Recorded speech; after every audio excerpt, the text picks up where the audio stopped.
शेतकरी बंधूंनो नमस्कार। आजच्या कृषी दर्शन कार्यक्रमामध्ये आपल्या सगळ्यांचं मनपूर्वक स्वागत। मंडळी, आपल्या महाराष्ट्राला सिंचनाची खूप मोठी परंपरा आहे, पण सिंचनाचा अयोग्य पद्धतीने उपयोग केल्यामुळे सुद्धा काही प्रश्न निर्माण होतात। पाणथळ जमीन हा त्यातलाच एक प्रकार। या पाणथळ जमिनीला लागवडी योग्य कसं करता येईल या दृष्टीने महाराष्ट्र शासनाकडून खूप प्रयत्न केले जातात। त्याबद्दलच आज आपण जाणून घेणार आहोत आणि त्यासाठी आपण कार्यक्रमात आमंत्रित केलेला आहे श्रीयुत महादेव धुळे यांना, जे महाराष्ट्राच्या पाटबंधारे संशोधन विभागामध्ये कार्यकारी अभियंता म्हणून कार्यरत आहेत। सर नमस्कार, कार्यक्रमात आपलं मनपूर्वक स्वागत। सर, सर्वप्रथम पाटबंधारे संशोधन विभाग शतकपूर्ती वर्ष आहे त्यांचं, त्याबद्दल खूप खूप अभिनंदन। आणि नेमकं या विभागाचं कार्य काय आहे आणि आतापर्यंतची वाटचाल कशी झाली आहे त्याबद्दल थोडक्यात आम्हाला सांगा। महाराष्ट्रामध्ये 1881 ला सुरुवातीला भाटघर धरण बांधण्यात आलं आणि त्याचे भाटघरचे ज्या कालव्यामुळे जे सिंचनास सुरुवात झाली, त्या सुरुवातीला सिंचनामध्ये 1885 पासून सिंचनाला सुरुवात झाली आणि सिंचन सुरू झाल्यानंतर 1888 सालीपासून त्या ठिकाणी पाणथळ क्षेत्र निदर्शनास आलं। मग या पाणथळ क्षेत्रामुळे सिंचनाची जी फॅसिलिटी देऊन शेती विकास करण्याचा प्रयत्न चाललेला होता, ते जमीन खराब होत होती। याबाबत ब्रिटिशकालीन CC इंग्लिश यांनी संशोधन सुरू केले, अभ्यास सुरू केला व या जमिनीच्या पाणथळ जमिनी ज्या होतात त्या शेतीलायक करण्यासाठी काय करण्यात येतील याबद्दल त्यांचे बऱ्याच प्रकारे शोधनिबंध तयार झाले व यासाठी एक विभाग कार्यरत करण्यासाठी 1 जुलै 1916 साली विशेष पाटबंधारे विभागाची स्थापना पुण्यामध्ये करण्यात आली। आणि मग ह्या विभागामार्फत हे पाणथळ जमिनीचं विश्लेषण, त्याच्यावरची निरीक्षणे व पाणथळ जमीन सुधारणा करण्यासाठी काय उपाययोजना कराव्या लागतील यासाठी प्रयत्न सुरू करण्यात आले व त्या 1 जून 1916 जो विभाग स्थापन झाला त्याला यावर्षी 100 वर्ष पूर्ण होतात। आणि ही खरंच खूप अभिमानाची गोष्ट आहे। पाणथळ जमिनी म्हणजे नेमकं काय, त्याबद्दल काय सांगता येईल? साधारणतः आपण ज्यावेळेस एखाद्या लाभक्षेत्रामध्ये मोठ्या आणि मध्यम प्रकल्पामध्ये लाभक्षेत्र निर्माण करतो, कालव्याद्वारे पाणी पुरवठा करतो शेतींना व शेतींना पाणी पुरवठा केल्यानंतर ज्या जमिनीमध्ये पाणी साठून राहतं व तिचा निचरा होत नाही, मग ही जमीन ही खराब करायला सुरुवात होते आणि मग त्या क्षेत्राला आपण पाणथळ क्षेत्र म्हणतो। ही पाणथळ जमीन कोणत्याही लागवडीसाठी किंवा कोणत्याही उत्पादनासाठी कामी आणता येत नाही, बरोबर ना? उत्पादनासाठी कामी आणतात नाही, कारण की त्यामध्ये जी पिकांची ग्रोथ होते ती ही चांगल्या प्रकारे होत नाही, पिकं पिवळी पडतात आणि उत्पादन क्षमता त्या जमिनीची कमी होऊन जाते। याची नेमकी गरज काय आहे? आपल्याला जर 1 हेक्टर सिंचन क्षमता निर्मिती करायची असेल किंवा 1 हेक्टर क्षेत्र जर सिंचनाखाली आणायचं असेल तर साधारणतः 4 लाख रुपये खर्च येतो। आणि जर ती जमीन आपण जर 4 लाख रुपये खर्च करून सिंचनामुळे जर पाणथळ होत असेल तेवढा महाराष्ट्र शासनाचा पैसा हा वाया जातो। म्हणून तिला पाणथळ झालेली जमीन ही लागवडीलायक आणणं हे फार महत्त्वाचं काम आहे। बरोबर। आता ही पाणथळ जमीन जेव्हा होते तर त्या काही विशिष्ट गुणधर्मांमुळे होते की त्याला शेतकऱ्यांच्या काही सवयी कारणीभूत ठरतात? नेमकी याची कारणं काय असतात? पाणथळ जमीन होण्यामागची 2-3 कारणं आहेत। एक म्हणजे जमिनीचा पोत किंवा जमिनीचा उतार। जर जमिनीचा उतार जास्त असेल, मातीची खोली जर कमी असेल तर पाणथळ क्षेत्र हे निर्माण होत नाही। परंतु जर समजा जमिनीचा उतार फार कमी असेल आणि काळ्या मातीची जमीन असेल तर त्या ठिकाणी पाणथळ हे लवकरात लवकर होतं। याला मॅक्झिमम ही कारणं हे मानवनिर्मित आहेत। उदाहरणार्थ नंबर 1, पिकांना आवश्यकतेपेक्षा जास्त पाणी देणे किंवा पिकांना जे दिलेलं पाणी त्या जमिनीचा निचरा योग्य प्रमाणे न होणे, रासायनिक खताचा वापर करणे, नैसर्गिक नाले ओढे हे याच्यावरचे अतिक्रमण होणे, यामुळे ही पाणथळ क्षेत्र होतात। सर, आता ही जी यंत्रणा आहे म्हणजे पाटबंधारे संशोधन विभाग जो आहे तर तो खूप बारकाईने यावर लक्ष ठेवून आहे, तर नेमकं काय कार्य केलं जातं या अनुषंगाने? या विभागाचं मुख्य कार्य असं हे असतं की जमिनी ज्या मोठ्या आणि मध्यम प्रकल्पाच्या लाभक्षेत्र निर्माण झालेलं असतं त्या पूर्ण जमिनीचं निरीक्षण वर्षभर करणे। म्हणजे यासाठी आमच्याकडे पावसाळ्यापूर्वी आणि पावसाळ्यानंतर जमिनीमधल्या ज्या लाभक्षेत्रात ज्या विहिरी आहेत आणि माती आहे, विहिरीमधल्या पाण्याच्या पातळी मोजल्या जातात आणि माती परीक्षण केले जातात बरं. आणि याच्यावरून आपण कुठल्या क्षेत्रामध्ये पाणथळ क्षेत्र आहे आणि कुठलं क्षेत्र एक क्षारफळ क्षेत्र आहे हे निश्चित करतो, याचं सीमांकन करतो, याचा एक आराखडा तयार करून अहवाल तयार करून महाराष्ट्र शासनाला सादर केला जातो. बरं, क्षारफळ जमिनीचा उल्लेख आता तुम्ही केलात, तर ठरवण्यासाठीचे काही निकष असतात का? हा, पाणथळ जमीन म्हणजे जर जमिनीमध्ये पाण्याची पातळी जर जमीन लेवलला असेल तर त्याला आपण पूर्णतः पाणथळ क्षेत्र म्हणतो.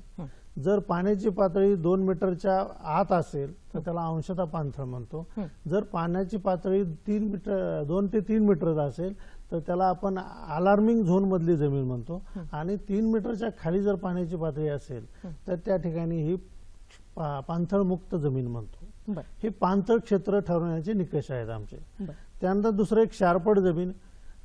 साधारणतः आपण पाहतो की जमिनीला रासायनिक खतं देण्यामुळे किंवा पाणी साठत असल्यामुळे किंवा जमिनीमधील स्वतःची असलेली क्षारामुळे जर पाणी साठलं तर काही कालांतर ते क्षार हे जमिनीवर येतात वर आपल्याला जमिनीवर पांढरा थर साचलेला दिसतो, तर त्या क्षेत्राला म्हणायचं क्षारफळ क्षेत्र.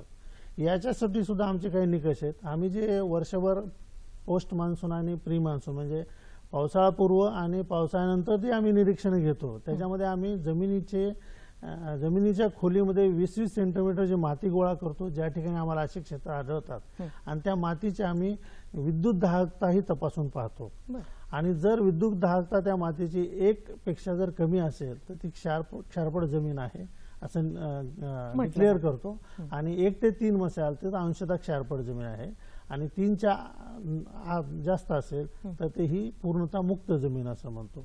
आणि हे क्षेत्र आम्ही मोजून ज्या ठिकाणी आम्हाला एक क्षेत्र आढळतं त्या क्षेत्राचं सीमांकन करून याचा अहवाल शासनाला परत सादर केला जातो दर वर्षाला.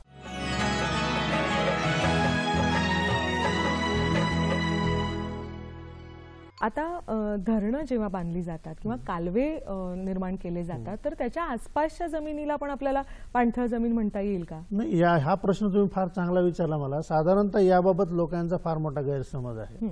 ज्या ठिकाणी जमिनीमध्ये पाणी दिसेल त्याला पाणथळ जमीन असं लोकांची मनाची धारणा आहे, पण प्रत्यक्षात पाहिलं गेलं तर जर त्या जमिनीमध्ये 3 वर्ष सलगता पाण्याची पातळी जर जमिनीच्या लेवलला दिसली तर त्याला पाणथळ क्षेत्र म्हणतो.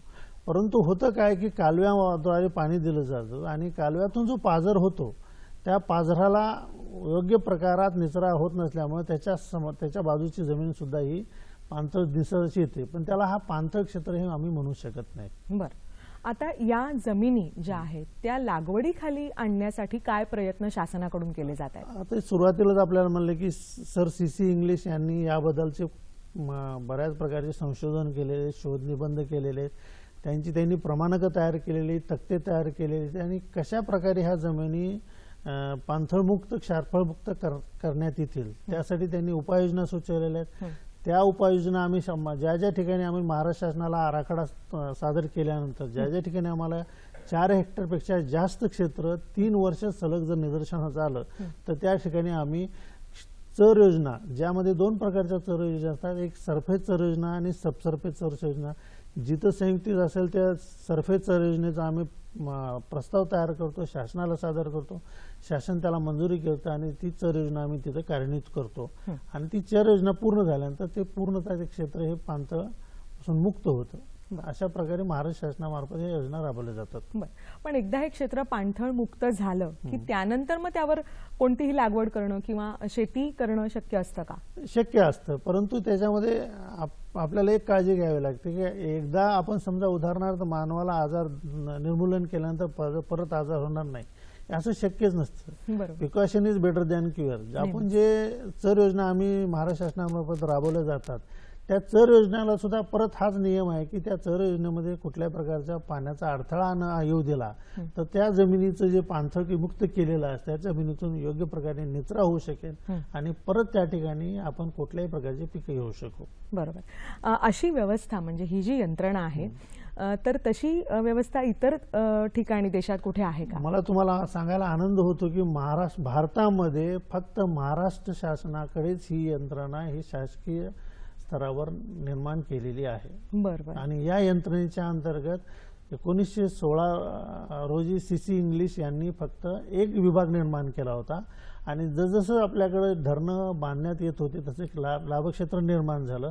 लाभक्षेत्र जास्त निर्माण झाल्यानंतर आज महाराष्ट्रामध्ये आपल्याकडे याच कार्यासाठी एक मंडळ कार्यालय, ज्याला आपण संचालनालय म्हणतो, पाटबंधारे संशोधन संचालनालय, आणि 5 विभाग कार्यरत असतात, जे महाराष्ट्रामध्ये पुणे आहे, अकोला आहे, नाशिक आहे, त्यानंतर ठाणे आहे आणि औरंगाबाद आहे. हे असे पाटबंधारे संशोधन विभाग हे 5 विभागामध्ये काम करतात. आणि त्याला लागून एक 2 मृदू संशोधन विभाग आहेत की जे की मातीचं सिंचन पूर्व निरीक्षण केलं जातं, त्याचं संशोधन केलं जातं आणि त्याच्याबद्दल शेतकऱ्यांना त्याचं मार्गदर्शन केलं जातं. बरं, 100 वर्ष जुनं असं हे सगळं काम आहे.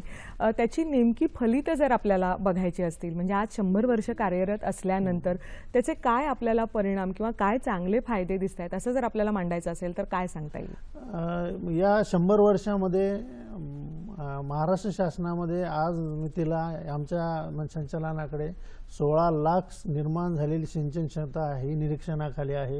या 16 लाख सिंचन क्षमतेवर आम्ही दरवर्षी पावसाळ्यापूर्व पावसानंतर निरीक्षण घेतो. त्यानंतर या 16 लाखापैकी साधारण आज मितीला 24,000 हेक्टर क्षेत्र हे पाणथळ झालेलं आहे आणि त्याचं निर्मूलनाचं काम सर्व विभागामध्ये जोरात चालू आहे.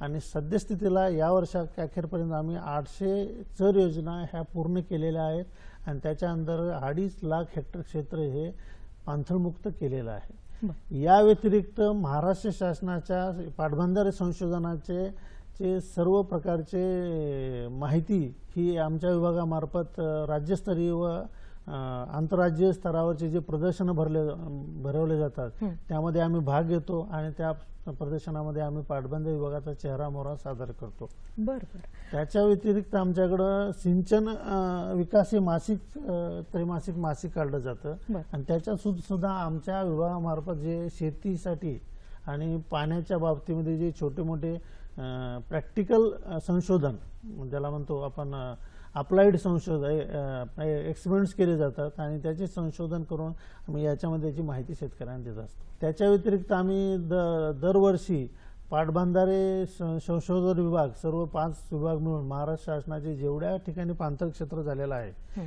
त्या ठिकाणी आम्ही प्रबोधनाचे कार्यक्रम करतो, लोकांना प्रवृत्त करतो किंवा तुम्ही ही पाणथळ जमीन होणार नाही याच्यासाठी काय काय करायला पाहिजे. बरं, काय थोडक्यात आपल्याला याबद्दल सांगता येईल की पाणथळ जमीन होऊ नये याच्या काय टिप्स देता येतील? साधारण पाणथळ जमीन होण्याची पहिली कारण बघू आपण. प्रथमतः कारण जमिनीचा पोत आणि जमिनीची उतार आहे, याला आपण काही करू शकत नाही.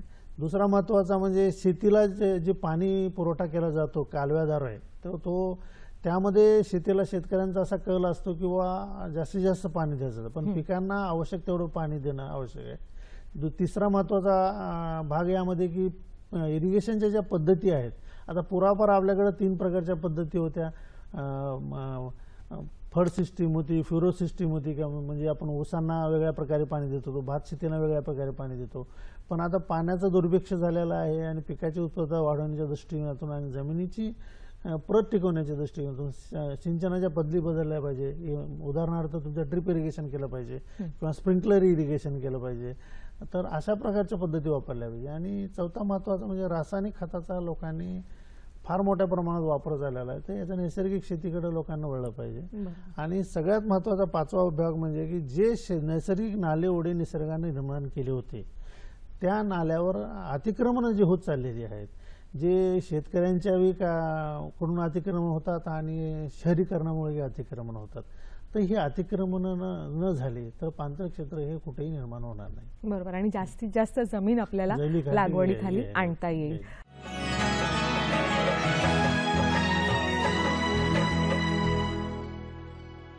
100 वर्ष आज पाटबंधारे संशोधन विभाग कार्यरत आहे.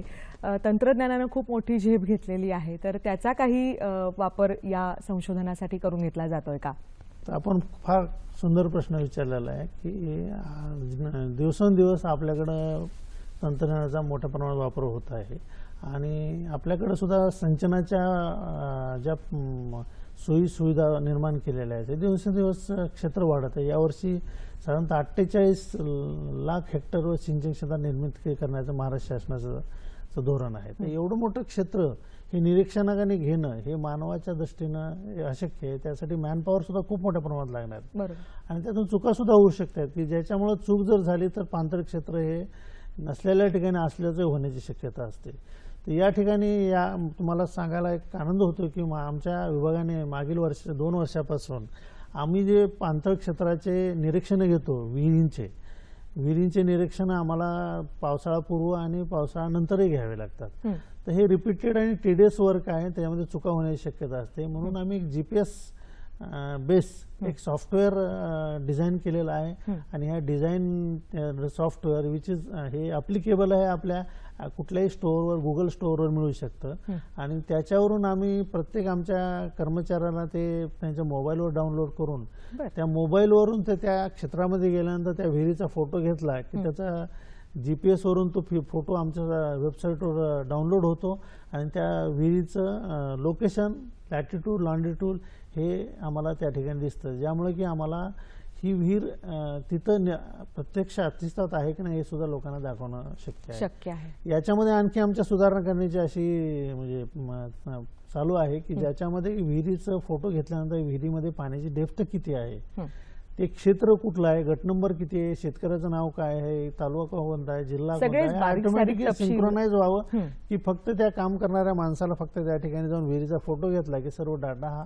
ऑटोमॅटिकली आला पाहिजे. अशा प्रकारे हे काम चालू आहे. शेतकरी बंधूंनो, बघितलं ना, म्हणजे पाणी उदंड जरी झालं तरी सुद्धा जल नियोजन सुद्धा खूप महत्त्वाचं आहे. आपल्या पिकाला नेमकी पाण्याची गरज किती आहे हे तज्ज्ञांच्या मदतीने जाणून घेऊन त्या अनुषंगानं आपण आपल्या पिकाची, आपल्या शेताची काळजी घेणं सुद्धा खूप आवश्यक आहे, जेणेकरून पाणथळ जमिनी आपण आपल्या शेतात होणार नाहीत याची खबरदारी निश्चितच घेऊ शकू. सर, आज कार्यक्रमात सहभागी झालात, एवढी छान माहिती आमच्या सगळ्या शेतकरी बांधवांना दिलीत, त्याबद्दल खूप खूप आभार. आपल्या विभागाला पुन्हा एकदा आमच्याकडनं पुढच्या वाटचालीसाठी मनपूर्वक शुभेच्छा. धन्यवाद. धन्यवाद. मला पण याबद्दल इथं बोलवल्याबद्दल आणि लोकांना माझ्याकडे माहिती देण्याचं हे दिलं त्याबद्दल मी धन्यवाद.